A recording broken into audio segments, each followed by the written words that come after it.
Mais tout d'abord, quelques chiffres de rentrée. C'est environ 7000 étudiants qui rejoignent Enalux pour cette nouvelle année académique. Nous venons également de diplômer 1300 étudiants, dont les premiers bacheliers en soins infirmiers d'une formation en 4 ans, qui ont pu finaliser leur stage malgré les difficultés rencontrées lors des derniers mois.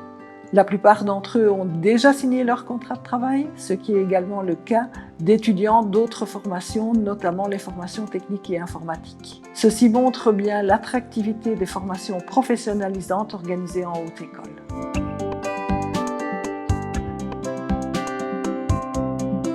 Mais pour faire face à cette crise sanitaire, les différents départements d'Enalux ont mis en place toutes les recommandations et toutes les mesures sanitaires. La priorité est avant tout la santé et la sécurité des étudiants et des membres du personnel.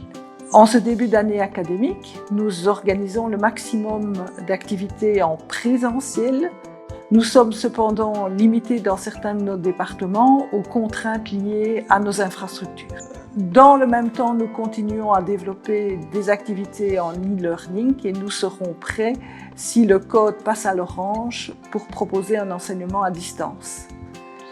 Nous avons également ces derniers mois développé des outils de communication à distance qui nous permettent de limiter les déplacements, ce qui est particulièrement important dans une institution localisée sur 3 provinces. Cela nous permettrait également de rencontrer les objectifs de développement durable que nous nous sommes fixés.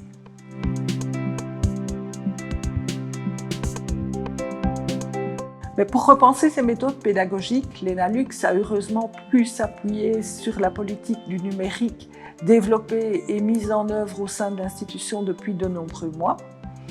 La cellule e-learning qui accompagne les enseignants a proposé des formations collectives et des accompagnements individuels dans le développement de dispositifs pédagogiques.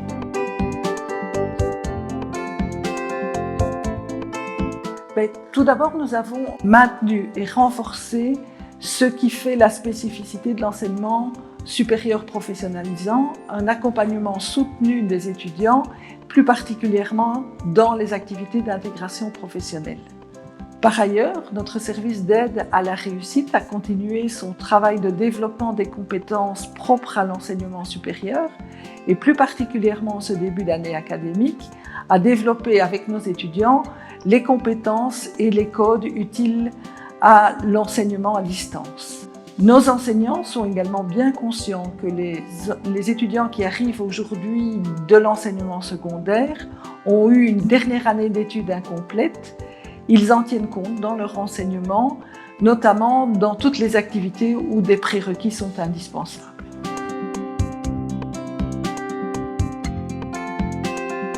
Dans le cadre de la crise actuelle et des multiples conséquences qu'elle a, nous développons aussi notre service psychosocial.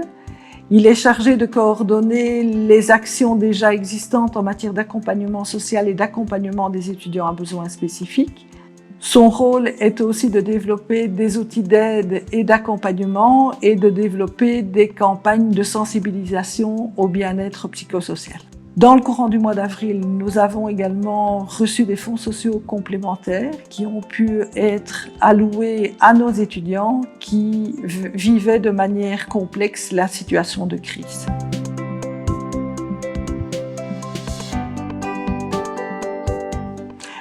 Lors de la dernière année académique, nous avons été contraints, dans des circonstances assez difficiles, d'interrompre les stages que nos étudiants effectuaient dans des entreprises, dans des écoles, dans des hôpitaux, dans des organisations sociales. Plus que jamais, nous avons besoin de ces partenariats pour donner à nos étudiants cette approche professionnalisante dans leur formation.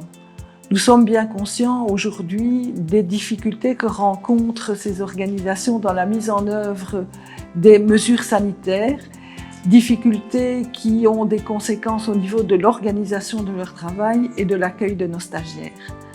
Nous serons probablement amenés dans les prochaines semaines à trouver des solutions innovantes pour organiser les stages de nos étudiants.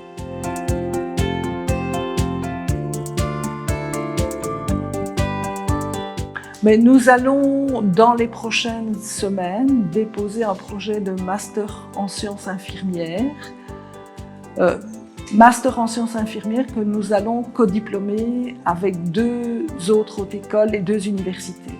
Ce qui fait l'actualité en ce début d'année académique, c'est la réforme du décret paysage et la réforme de la formation initiale des enseignants qui concerne environ 1500 étudiants dans notre institution.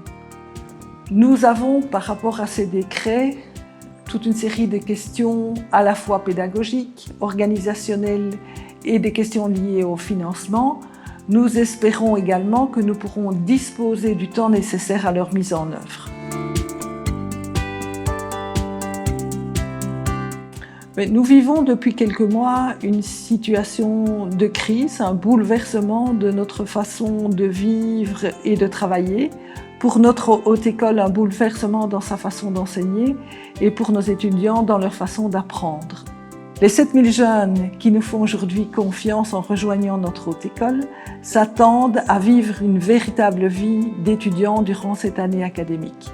Nos équipes enseignantes, administratives, informatiques développent des projets innovants pour développer les compétences de nos étudiants, de futurs citoyens, de futurs professionnels amenés à vivre dans une société en pleine mutation.